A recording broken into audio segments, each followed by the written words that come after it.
What are the top youth trends that every ministry leader should be aware of today? David Eaton is our guest this week discussing what it's going to take to reach today's youth. It's all in episode 53 of the Church Leaders Podcast. Welcome to the Church Leaders Podcast, where we're helping you lead better every day. And now here's your host, podcasting from scenic Colorado Springs, Colorado, Andrew Hess. Thanks for tuning in to episode 53 of the Church Leaders Podcast. I'm Andrew Hess, your host, and this week our guest is David Eaton. David is the founder of Access Ministries. He founded Access because of his passion to see the good news about Jesus transform students, families, culture, and the beautiful but broken world that we live in. Access works to empower the next generation to think clearly and critically about what they believe and also to take ownership of their faith. And now here's my conversation with David Eaton. Well, David, welcome to the Church Leaders Podcast. Hey, Andrew. Thanks for having me. Yeah, David, we wanted to talk to you today. You are the head of a ministry called Access. You guys are working with high school kids. For those in our audience who might not know about Access, tell us kind of what you do and how this ministry started. Well, Andrew, just imagine if C.S. Lewis and MTV, if they made a baby, they would name their baby Access. So Access is a ministry that helps start conversations between parents, faith leaders, pastors, and the next generation. And we want to see the next generation take their faith that they have now and build it into a lifelong faith. Mm-hmm. So our specialty is what we call culture translation, which is that C.S. Lewis plus MTV aspect, which really means that we keep our fingers on the pulse of the next generation and really help everyone understand the world that teenagers live in, and also understand how the Bible and our timeless Christian faith applies to that. Mm-hmm. And so tell us how you do that. I know you spend a lot of time going out and spending time with kids. So tell us kind of how the ministry works. Right. So we spend a lot of time, we've actually spoken to 150,000 Christian-ish teenagers face-to-face. And so when we speak with them, we don't speak at them, we speak with them. We send a team of millennials. So this is really millennials reaching millennials who speak in this peer mentor role. And so it's been fantastic because a lot of our content is all about technology and media and worldview and the Bible and understanding God's grand story for the world. But it also has this component of what's happening this week in your world. What app just came out? What song just came out? What movie is shaping your imagination, which is shaping your world? So that's been amazing for us to spend so much time with the next generation and understand them. But what's been beautiful about that is being able to take that core competency of understanding culture translation, understanding the next generation, the way they think, and give these secret keys and nuggets and ideas to their parents and grandparents and to their faith leaders and their teachers so that they can have amazing conversations. Mm-hmm. Because my view of discipleship is not hey, we're going to send a team and they're going to speak for a weekend at your church. The event is amazing. It will shift the paradigms of students and teachers and parents there. But man, when you can help equip a mom to have a daily conversation or a weekly conversation about the calculator app or about the phrase Netflix and chill or about all of these different code things, it's awesome. Or especially if you think of a youth pastor or a pastor, it's we're your virtual research assistant. Man, I think it'd be so hard to be a pastor. All the hats you're wearing, all the pressures that you're under. How in the world are you going to stay on top of student culture? Well, you're not. But we can do that for you in just 3 minutes a week. So even one of our resources that we love so much, it's called the Culture Translator. If you go to axis.org, axis.org, it's a weekly email that just says, here are the 3 things that happen in your kid's life this week. It's a 3-minute read every Friday. You read that, you're going to be able to start some amazing conversations with the students at your church. Mm. And we'll put a link to that where people can sign up in the show notes for this episode. So let's drill in on that. I know that when you think about discipleship, I feel like that's a shift a little bit to think about how do we do discipleship in the context of families. I grew up in the church, and it seemed to me like I didn't hear the word discipleship except when I was at church. That's where I went to be discipled, is I got discipled at church. So talk about how families can be more involved in the discipleship of kids. I'd love to. First, and write this down, is you cannot outsource parenting and discipleship to someone. You have to, so you can't outsource parents, you have to resource parents. And youth pastors and family pastors have an amazingly hard job. And I think it's an impossible job. I think it's impossible to think of them discipling 100 students. You have to equip parents and grandparents to do that because it just takes so much time, so much face-to-face interaction. And as much as a youth pastor or family pastor loves these kids, there's no one who loves them more than their parents, and there's no one who spends more time with them than their parents. So that's what we've seen, and really what happened for us is that was a really humble observation at Axis.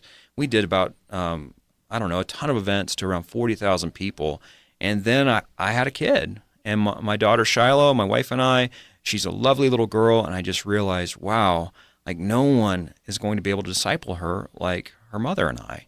And so how can we get the help that we need to disciple her when she's a little girl and as she grows up and as she hits those teenage years? What's that going to be like? Mm-hmm. I love that the way that you guys see into what's going on with youth. Like you're with them, you're spending time with them, so you have eyes on the culture. And I think a lot of pastors and ministry leaders are concerned about the upcoming generation. We see a lot of articles coming out like why young people are leaving the faith, leaving the church when they go off to college. What are you guys seeing about some of the unique things that are going on with today's young people? It's just a different world. We actually had a parent come up to us and say, I know how to be a teenager, but I don't know how to be a teenager now. And so he recognizes, I know what it feels like to be full of hormones and the world's in front of me, but he's like, I have no idea what it feels like to have a smartphone in my pocket. So here's a couple of just amazing, interesting challenges and differences, with digital natives and the current teenager is the smartphone. I mean, these students have porn on demand in their pocket. They have connection to the entire world and to so many different ideas and to their friends like never before. If you don't let your kid have a smartphone, they're actually being alienated from half the conversations that are going on, which is just a really weird challenge for parents to face. Because I know many parents, they don't want to get their sixth grader a smartphone, but they're like, well, all their friends are talking when they go home. And there used to be so much pressure at school, peer pressure, and just with your friends, and you go home and you'd be able, at least I'm safe here. Now when you go home, the internet lights up with conversation. And so there are just multiple different strata of conversation happening with the next generation. You also have that smartphones are coming out that are waterproof or water resistant. And you say, well, why do they do that? Do they want us to take our phones into the swimming pool? And yeah, they do, but they want to own shower time. They want to own the bathroom even more so that the smartphone is always with you. It's an additional appendage. And if you ever ask yourself, if you're listening to this, have you noticed that when a student turns 16, that they're not in a hurry to get their driver's license anymore? Like when I turned 16, and I'm 32 years old. When I turned 16, the first day I turned 16, I had my driver's license and I had a little white Toyota Corolla, and that was my way to have independence, to see my friends, to just drive around. Well, I've noticed that students are not in a hurry to get their driver's license, and I asked myself and asked the team at Access, like, why is this? And the answer is the smartphone. It's cheaper than gas, and you can be connected with your friends really on your own terms, so you don't need to drive somewhere. So if you get your driver's license at 17 years old or 18 years old, that's just more natural because there's no rush for that. Mm-hmm. And talk about what are the unique faith struggles that they're having. I know that's a big question, but as you talk to teenagers about the faith, you're sharing the faith with them or discipling them, is there unique ways that is this generation doing faith differently?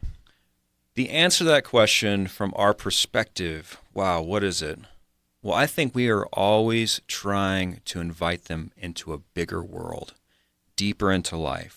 So we want them to see the gospel not just as sin management and behavior management, but as this incredible narrative of God's story for the world where it started off very good, it then became cursed, and we lived in that cursed, broken, and fragmented world. But then Christ has redeemed it, and one day he will renew all things. So what I just told you there is a 4-act gospel from creation, curse, ransom of Jesus, and renewal of all things. Most students just hear, hey, you are in trouble and you're going to go to hell. You are a sinner and you need to get saved. And they're like, great, I don't want to go to hell.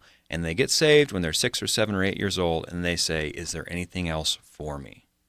And that's because oftentimes the gospel we give them doesn't have a mission. It doesn't have a mission for this world that is life-giving, that is bigger than just the truth. Jesus and God loves the truth, but the gospel is more than just about truth. It leads to life. So you have to then connect the gospel with life. And the last thing that I would say is if you can have an honest conversation with a teenager, ask them if the good news is good news to them. Do they actually believe it's good news? Because our experience is they would say no. Or they'd say, I'm confused. Or they'd say it's just a list of rules. It's a way to not have fun. And so you've missed it until they see this overarching, amazing plan for God and reality that redeems us, that gives us mission for the world, that makes sense of work and life and marriage and relationships and love, and gives a transcendent connection with God. Then we've missed it. It's just avoiding hell. And that can only get you so far. Mm-hmm. I think that a lot of times when parents and leaders hear a lot of the stuff that's going on in the culture, how things are shifting, the first response is to avoid the culture. Kind of like what you referred to. Yeah. Don't have a cell phone. Don't watch television. Don't watch movies. Like completely separate yourself. Like let's go back to the Amish days or something. So how do you guys minister in this context where kids are going to swim in this culture, but how do kids today be in the world and not of the world? Well, one is you have to understand what technology, what entertainment, what media is for.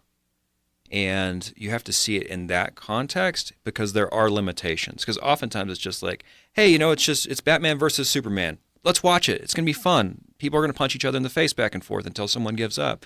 Or, hey, it's a new cell phone. I can take it swimming with me. Wow, that's really fun. And so you have to say, well, what is the overarching context of this? What is it for? Because it does get difficult because we need boundaries.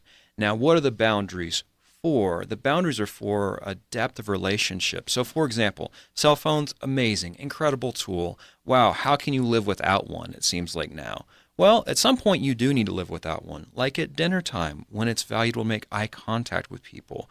Maybe at night. So a lot of families are doing a cell phone curfew at 7 p.m. or 8 p.m. and not letting the devices go to the bedroom with their students and even with themselves. Or I remember one mom said after a multi-generational family event we do, she said, no more laptops in bed. And that was for her and her husband. But just really establishing those boundaries, not because we hate technology, but because we love something that's better than technology, and that's human beings. And so I think that's the challenge that we have to navigate, is figuring out what is the bigger picture, what is more valuable, and so when do we start owning technology and stop letting it own us? That's good. As you think about issues that you're taking on, you guys are taking on a lot of issues and going kind of right at it. One that I saw as I was kind of looking at your website is that you guys take on gossip.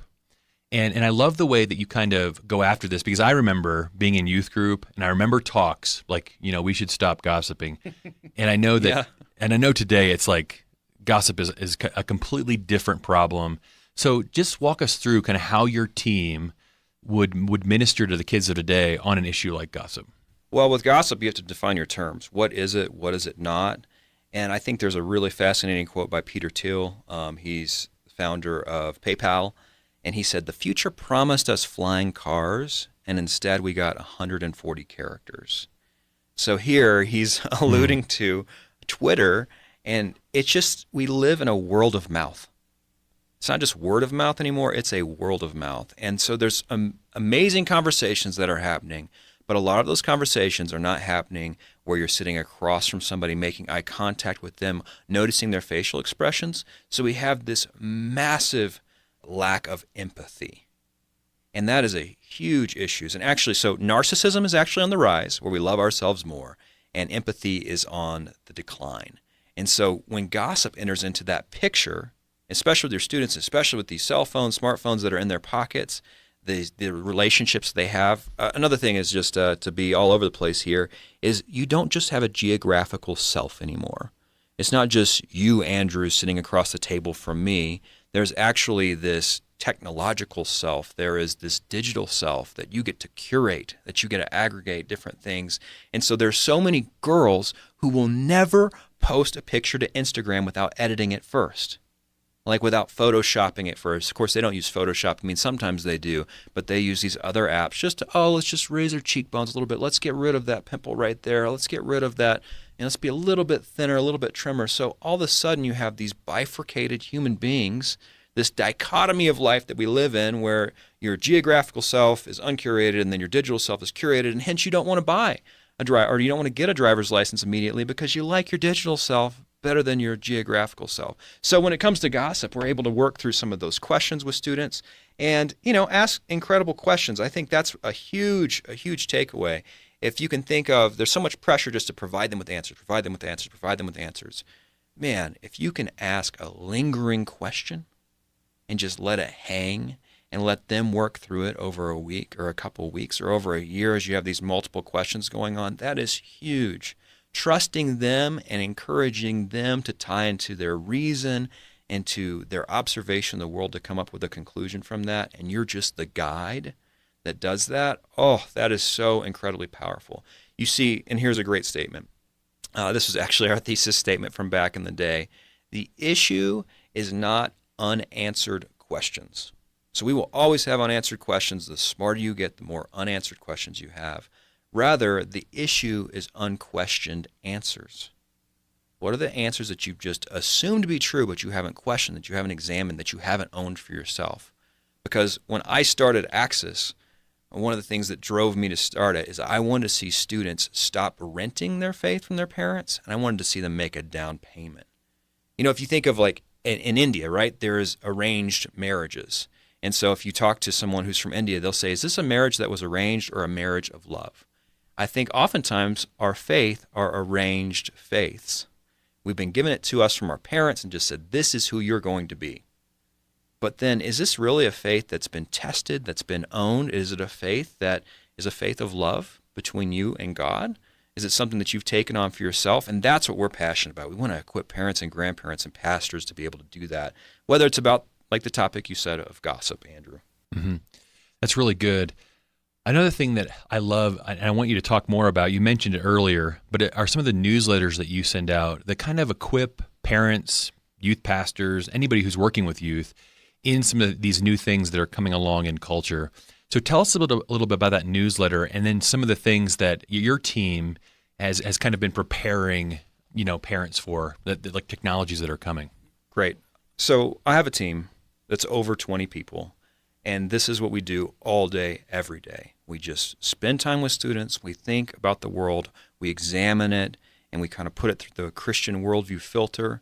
And so we really see ourselves as your research assistant. So what you need to do is you need to go sign up for the Culture Translator right now. It's on our website at axis.org. But you can also, if you just have your smartphone with you, you just text the word culture to the number 44222. So just text the word culture to the number 44222, and they'll ask you for your, the robots will ask you for your email address, and you can sign up for that. And that comes out every Friday, and it's simple. It's just 3 minutes, and it says, this is what happened in your kid's life. And again, this is going to equip you to make great conversations.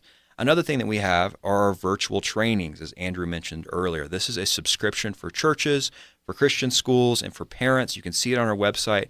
And this is more like spiritual formation. So we tackle a huge question, or actually 4 huge topics every year. So we just recently did gender, life, gossip, and evangelism. This upcoming year, we're looking at, can I trust the Bible? What do I do with pornography? What about entrepreneurship and leadership? And then finally, prayer.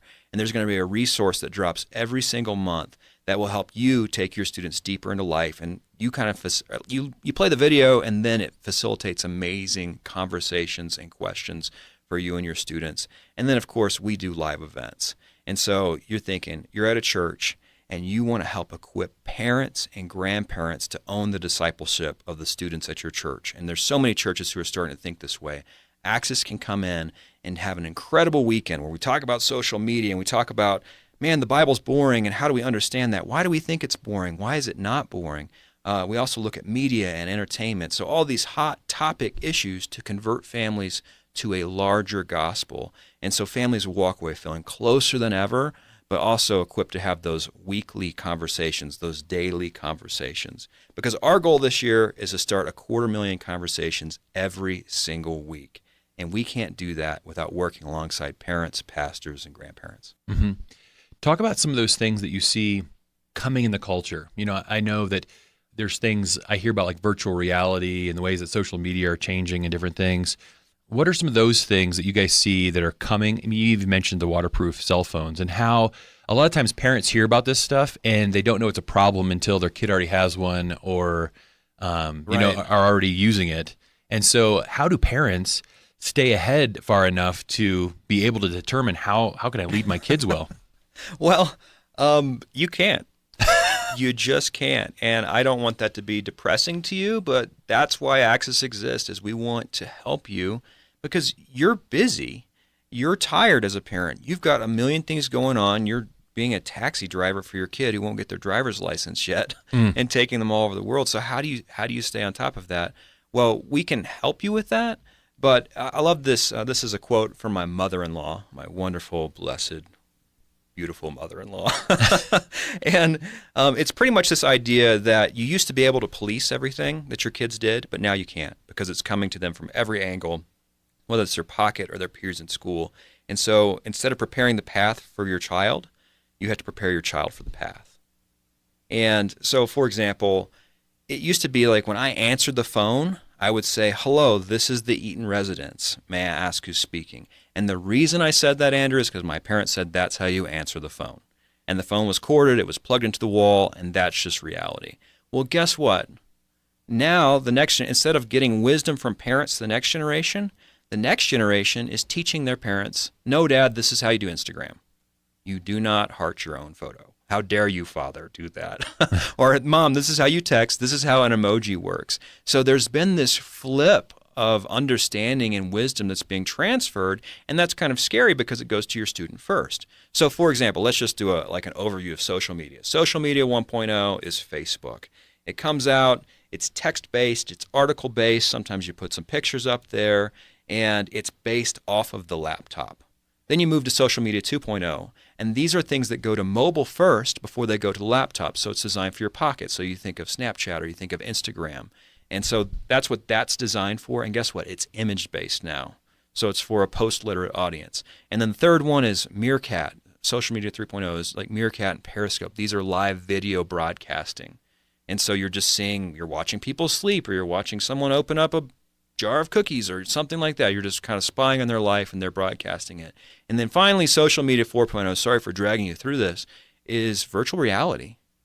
Man, virtual reality headsets are real and they are here. And what's terrifying is like one of the world's major porn sites has virtual reality porn now. And so, and this is working with smartphones or a $600 headset that you would buy. But just imagine not going to the doctor anymore, but slipping on a virtual reality headset. Imagine not watching a sports game or going to a sports game, but slipping on a virtual reality headset. Imagine not going to church anymore and just waking up and slipping on a virtual reality headset. With my daughter, Shiloh, who's 3.5 years old, I think this is going to be the social media challenge for me as a parent with her, because there's going to be such a different virtual reality that she's invited in and her friends are going to be living in. And so how do I parent her through that? We'll see. Yeah, and does the technology ever get to a point where we should just completely abandon it and say, you know what, there's no benefit to some of these things? Or do you feel like the church can always think about what are the good, like, because I feel like up to this point, the church has always thought, oh, there's ways we can use this to our benefit. Like we can be on Twitter, we can use some of these things to expand our own ministries and things. But is there ever a point where you feel like, oh man, it's a dangerous place to go? Well, what's amazing about the world we live in now, and if you're a pastor listening to this, is that we are starving for connection. I mean, we are more connected than ever before, but we're more lonely than ever before. So there's this real opportunity for vulnerability and real human connection that the gospel reaches into. And then with technology, that's a question I think we will always be asking. And there are times where you have to say, you know what, total abstinence is better than perfect moderation, and I can't have perfect moderation. So for you might need to take email off of your cell phone because it's just owning you, and when you lay down in bed at night, it's the last thing you look at, it's the first thing you look at in the morning, and so it's just controlling you. Or for someone who's very tempted by pornography, which is most people in this world, You might need to say, yeah, I'm going to set up some boundaries where I don't have an internet search ability, or I'm going to download Covenant Eyes or some other accountability software on there. So I think it's all about boundaries, but even more about boundaries, it's about that bigger worldview, that bigger picture of God's amazing story for the world, where he says, I made the world very good, and I put humanity at the center of it to protect it and keep it and cultivate it. And technology is just a form of cultivation. So you can use that technology. I don't think technology is neutral. I think it is very good, but cursed. And so we have to say, wow, here's a brick. I can build a hospital with it, or I can throw it through a window. Oh, wow, here's a cell phone. I can use it to connect on interesting ways. Like some of the most amazing things that I've seen with cell phones is when parents humble themselves and they use Snapchat to connect with their daughters, or they use texting to start the conversation with their sons, and then that drives to face-to-face interaction. Wow, that's a huge win. That's a way to take something that's very good but cursed and redeem it. But if we don't, if we leave it unchecked and just say, oh, it's neutral, then it will consume us. That's the goal of it. It will take all of our time. We won't even have regular dinners anymore. We won't know how to make eye contact, and lo and behold, we'll be in the shower and we'll be checking our email. Mm-hmm. And do you feel like that's the goal, is to get to a point where you can have these healthy conversations, these healthy in-person relationships? And so as technology helps us and facilitates that, it's good. But if it replaces that or draws back from that, then it's bad. Oh, completely. But just know, we have to know that there are, here's what you should do. You should watch a movie and, watch The Avengers or watch some of these superheroes movies. And then at the very end, see how many thousand people are working on this. And when you realize, just think of a church, you have 10 people on staff, or maybe you have 30 people if you're a really big church and so you have all these people on staff. Well, imagine if you had 2,000 people on staff, which is what one of these major films has. Or also think about the apps that we use. There are so many people on staff that are targeting your psychological triggers. Man, just think of video games. Andrew, I am so thankful that when I grew up, that video games were not as developed as they are now, because I loved them back then. Imagine now there are so many different psychological keys and twists and triggers that would draw me into that and draw me into accomplishing things in this video game that would keep me out of the real world. Man, I would save the princess 1,000 times in the video game, but am I capable of asking a girl out or treating her with respect or just making eye contact with her in the real world? Well, video games are going to challenge that. And so now there are a huge staff creating these apps and these video games and these movies, and they know what our triggers are. They know what's going to get us addicted to this. And so we have to be super, super wise. I wouldn't say careful. I don't want to be fearful, but we have to be wise when we interact with these and give healthy boundaries to ourselves first and then to our kids, because they're going to be watching us and watching how much time we spend with these things and how we spend it. But again, it's always for that greater good of deeper relationships, more connection with God, a bigger picture of reality, being a part of his story for the world, not just yelling at the darkness. Mm-hmm. We have to be about creating light. That's really good. Talk to the senior pastor who's listening, who, is kind of like, man, I'm just thankful we have a youth pastor because I just let him worry about all this. How can senior pastors be a part of the ministry to the youth in the church, or come alongside, and lead that initiative? Because I think a lot of pastors are like, I don't understand what's going on with today's youth, so I'm just going to hire a young, youth pastor, and he can deal with it. So talk about that dynamic a little bit. Well, if you're a senior pastor, beware of dividing your church. Don't just say, oh, you're an annoying sixth grader, we're going to go stick you in this ghetto over here. All the elementary kids, oh, you go over here in this other area. Oh, you're older, you're 70 years or you're 60 years old plus, oh, we're going to put you in a separate place. The church needs to be interconnected, intergenerational. We need the wisdom of the older generation and the wonder of the younger generation. And that is really hard to do because everyone thinks of church as a commodity and they all come because they want this type of music or that type of experience. But there is something powerful that happens when you connect the generations. And that, even if you look at Sticky Faith and Fuller Youth Institute and all their studies, you've got to resource parents and not outsource them. You need to have intergenerational faith communities where the wisdom of the younger and the wonder of the elder are combined. And then you need to teach the gospel in a big picture where it's not behavior management. Youth pastors have a super hard job, and we actually serve a lot of churches who have stopped doing the youth pastor model because they just keep losing youth pastors. Youth pastors come in and 18 months later they're burnt out and they're gone. And then all of a sudden students are just having a really confused understanding of like, what is this faith and who's my mentor and who's my leader? And even churches who say, wow, we have so many kids in 5th grade. If we could hire 10 youth pastors and they still wouldn't be able to disciple these kids, we have got to resource parents instead. So as you're a senior pastor, one, sign up for our culture translator. Get all your parents to sign up for our culture translator. That will be a huge resource to you. And that would just make our hearts happy. Host a multi-generational come-together event that really casts a vision for family discipleship. And then just be thinking of all the different ways that you can connect the generations.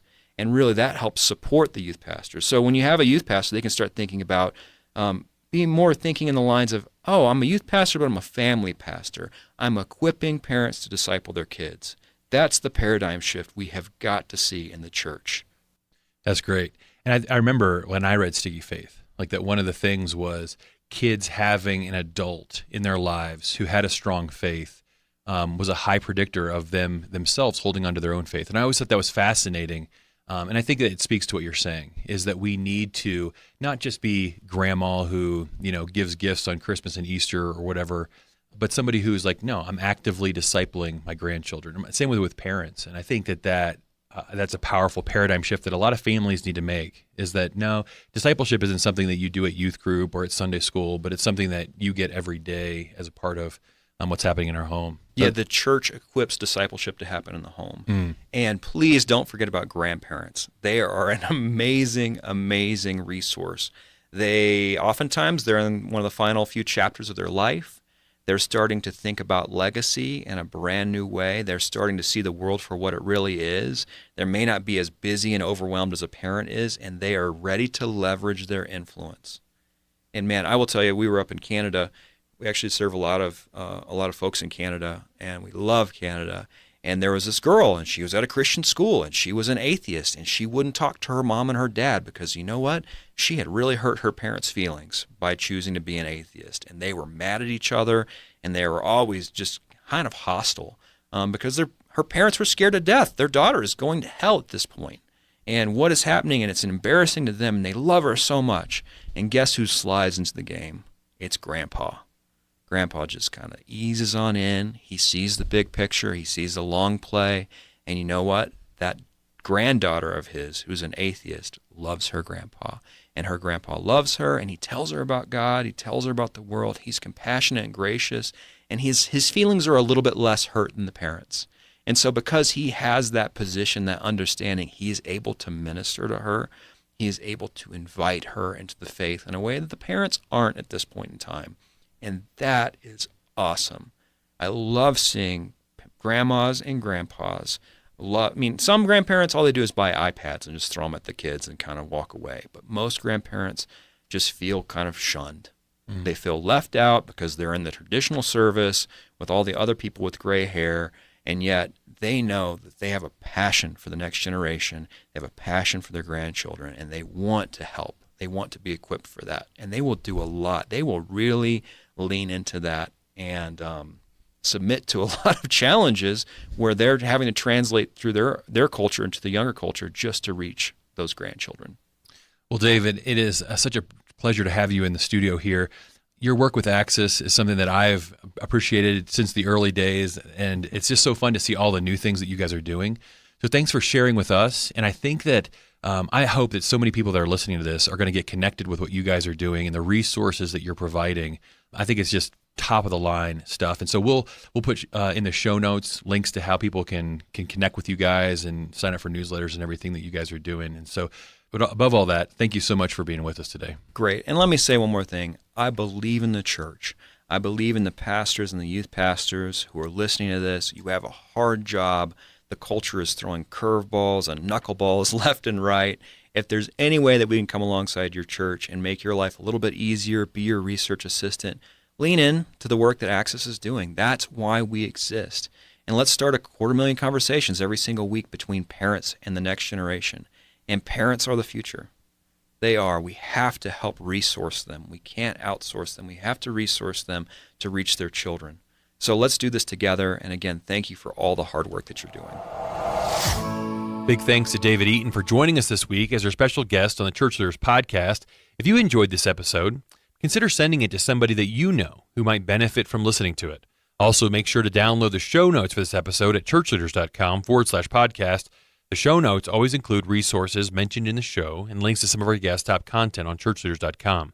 As always, if you have ideas for how we can improve the podcast or guests we should talk to, you can email me at podcast@ChurchLeaders.com. Those emails come right to me, and I always enjoy hearing from you, our listeners. Thanks for listening. We'll see you again next week. You've been listening to the Church Leaders Podcast. For articles, videos, and free resources that will help you lead better every day, visit our website, ChurchLeaders.com. Thanks for listening.